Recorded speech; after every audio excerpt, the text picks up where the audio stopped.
Underground parking centre. Anantapuram नामक गांव में अरविंद नाम का एक व्यक्ति रहता था। वो उस गांव में एक शॉपिंग मॉल में सिक्योरिटी गार्ड का काम करता था। अरे क्या भैया, ठीक से गाड़ी पार्किंग करने भी नहीं आती। फैमिली को कैसे मेंटेन कर रहे हो? अरे गाड़ी के पार्किंग करने में और फैमिली के बीच कुछ संबंध होता है क्या? अरे भाई, गाड़ी को अच्छा चलाने वाला फैमिली को भी अच्छे से चलाएगा। गाड़ी को कंट्रोल करने वाला अपने पत्नी को भी अच्छे से कंट्रोल कर सकता है। हाँ ठीक है, गाड़ी को ठीक से देखना। ऐसा कहकर वो आदमी वहां से चला जाता है। सुबह सुबह न्यूज़पेपर देखने के लिए डर ही लगता है। इसमें सिर्फ बलात्कार, मर्डर, चोरी, डकैती। छी छी छी छी, ये दुनिया कितनी कठिन हो गई है। तभी एक व्यक्ति वहां आकर कहता है, अरे सिक्योरिटी गार्ड, मेरा बाइक नहीं दिख रहा है। अरे बाइक कहाँ जा सकता है? देखो यही कहीं होगा। बाइक तो लॉक थी ना। अरे कहाँ है? आप गाड़ियों की देखभाल ना करके पेपर देखते बैठते हो तो चोरी नहीं होगी तो क्या होगा? हाँ हाँ ठीक है, सच है, चोर और डकैती बहुत बढ़ गई है। पेपर में भी यही आया है। अभी क्या करूं? तुम्हारी लापरवाही की वजह से मेरी बाइक तो गई। अभी मैं पुलिस में कंप्लेंट देता हूँ। ऐसा कहकर वो आदमी पुलिस के पास जाकर सब कुछ बता देता है। तभी थोड़ी देर में वहां पुलिस आती है। क्यों अरविंद, तुम्हारी लापरवाही की वजह से बाइक चोरी हो गई ना? इसका हर्जाना तुम्हें ही भरना पड़ेगा। हाँ ठीक है, अगर नहीं भरा तो जेल जाना पड़ेगा। ऐसा कहकर उसके पास जो पैसा है वो उस बाइक ओनर को देता है। अगले दिन ऑफिसर और पुलिस वाले मीटिंग रखते हैं।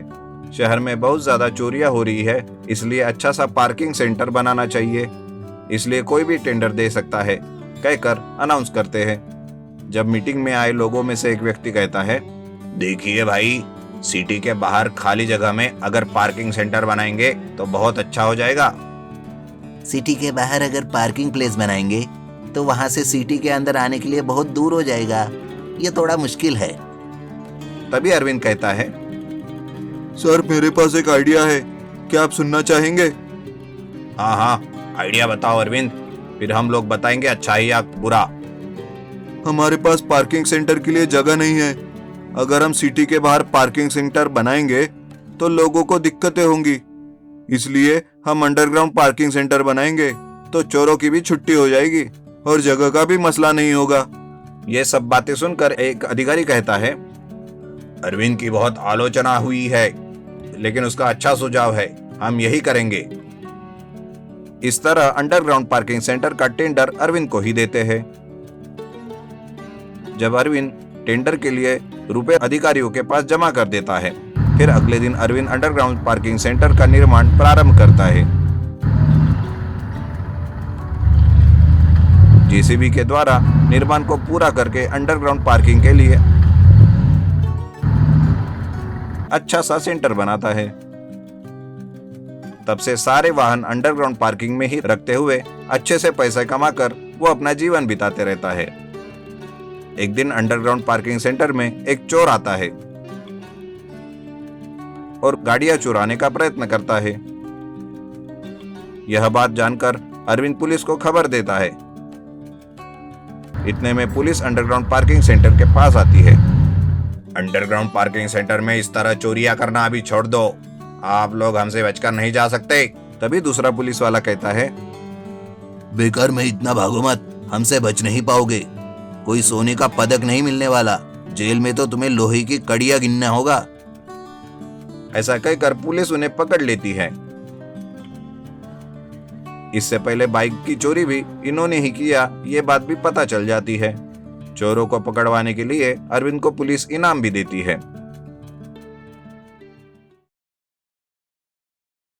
नारियल का टैंकर। वेंकटापुरम नाम के गांव में रामू नाम का एक आदमी नारियल पानी बेचकर अपना जीवन गुजर बसर किया करता था। आइए आइए भाई आइए, ताजा ताजा नारियल का पानी पीजिए। आइए आइए, पानी, काचीगिरी पानी, पानी, गोलागिरी पानी। तभी एक आदमी आकर कहता है, अरे रामू, मुझे एक नारियल पानी देना, जल्दी करो भाई, कहीं खत्म ना हो जाए। तब रामू कहता है, अरे अरे क्यों नहीं दूंगा भाई साहब, ये लीजिए, कहकर उनको नारियल का पानी देता है। आइए भाई आइए, ताजा मीठे नारियल का पानी, बार बार पीने का मन चाहेगा, आइए आइए नारियल पानी पीजिए, आइए आइए। ये कहकर वो नारियल पानी बेचा करता था। उसके पास जितने भी नारियल थे वो सब नारियल बेच देता था। रामू फिर से बगीचे के ओनर के पास जाकर नारियल लेकर आने के बारे में सोचता रहता है। भगवान की कृपा से बिक्री अच्छी हो रही है, कल और एक लॉट लेकर आऊंगा। ये कहकर वो बगीचे के ओनर रावत सिंह के पास जाता है और कहता है, रावत सिंह जी, मुझे आज एक और लॉट नारियल चाहिए। वो ऐसा कहता है। तब रावत सिंह कहता है, क्यों नहीं रामू, लगता है तुम्हारा व्यापार जोरों पर चल रहा है। तब रामू कहता है, जोर तो नहीं, कुछ नहीं, बस मेरे पास ये सब के लिए समय नहीं है। वहाँ कस्टमर मेरी राह देख रहे होंगे, मुझे तुरंत ही जाना है। तब रावत सिंह कहता है, अरे भाई जरा मेरी बात तो सुनो, नारियल के दाम बहुत बढ़ गए हैं, जरा सोच समझ कर काम किया करो। तब रामू कहता है, अरे ऐसा क्यों सिंह जी? रावत सिंह कहता है, हाँ अब ऐसा ही हो गया है, तुम्हें मंजूर हो तो लो, वरना छोड़ दो। रामू कहता है, अरे इतना गुस्सा क्यों हो रहे हो, ठीक है दीजिए। ये कहकर वो एक लॉट नारियल लेकर जाकर बेचना शुरू करता है। आइए भाई आइए, जल्दी कीजिए, ताजा नारियल का पानी पीजिए, देर मत कीजिए, जल्दी आइए जल्दी। ये कहकर वो बेचता रहता है। थोड़ी देर में सारे नारियल खत्म हो जाते हैं, लेकिन कुछ भी मुनाफा नहीं होता। फिर अगले दिन रामू बगीचे के ओनर के पास जाकर कहता है। तब रावत कहता है, क्यों रामू, व्यापार कैसा है? इस बार मुनाफा हुआ कि नहीं? मुनाफा भी नहीं हुआ, बिल्कुल भी नहीं हुआ, दूसरा रास्ता भी नहीं है, इसलिए यही काम कर रहा हूँ, देखता हूँ आज का दिन कैसा रहेगा। ये कहते हुए नारियल के बारे में बातचीत करता है। क्यों सिंह भाई, रेट कुछ कम नहीं हुआ क्या? रावत कहता है, कम तो नहीं हुआ, लेकिन और बढ़ गया है।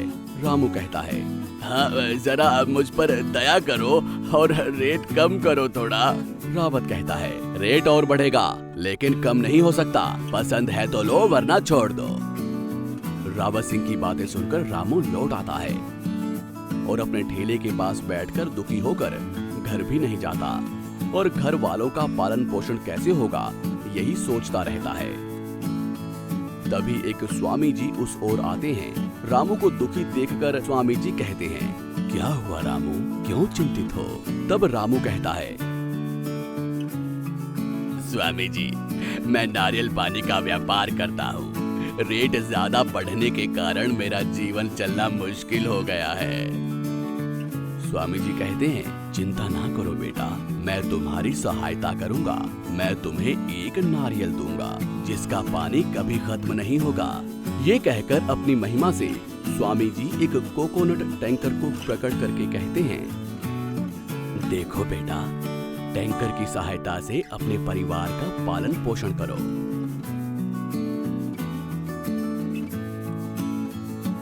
ये कहकर वहां से चले जाते हैं। तब से रामू उस टैंकर को लेकर गांव-गांव घूमता है।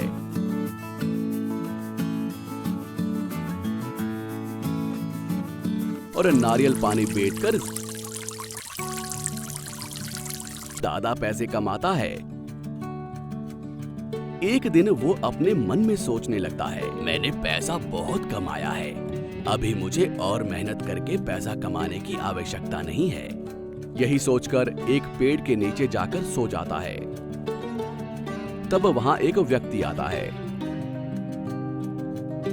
अरे रामू, बहुत गर्मी हो रही है, एक नारियल पानी तो दो ना। रामू कहता है, नहीं, अभी मेरा विश्राम करने का समय है, अभी मैं कुछ भी नहीं दे सकता। नहीं भाई, ऐसा मत कहो, बहुत प्यास लगी है, थोड़ा नारियल पानी पिला दो। अभी मेरा रेस्ट करने का समय है। प्यास नहीं, अब कुछ नहीं, अभी अभी जाओ जाओ यहाँ से। वो ऐसा कहता ही है कि तभी कोकोनट टैंकर गायब हो जाता है। तब रामू कहता है, अरे अरे अरे अरे मेरा कोकोनट टैंकर कहाँ गया? किसी ने चोरी कर लिया क्या? अरे किसी ने चोरी कर लिया रे, मेरा कोकोनट टैंकर कहाँ गया? हे भगवान! ये कहकर वो चिल्लाता रहता है। तब स्वामी जी को उधर से जाते हुए देखता है। स्वामी जी के पास जाकर कहता है, स्वामी जी आपने जो मुझे कोकोनट टैंकर दिया था वो चोरी हो गया है। अभी मिल नहीं रहा है, मैं क्या करूं स्वामी जी? अभी वो तुम्हें नहीं दिखेगा रामू। जब तुम दूसरों की सहायता नहीं करोगे उस समय तुम्हें नहीं दिखेगा। अभी तुम व्यापार नहीं कर सकते।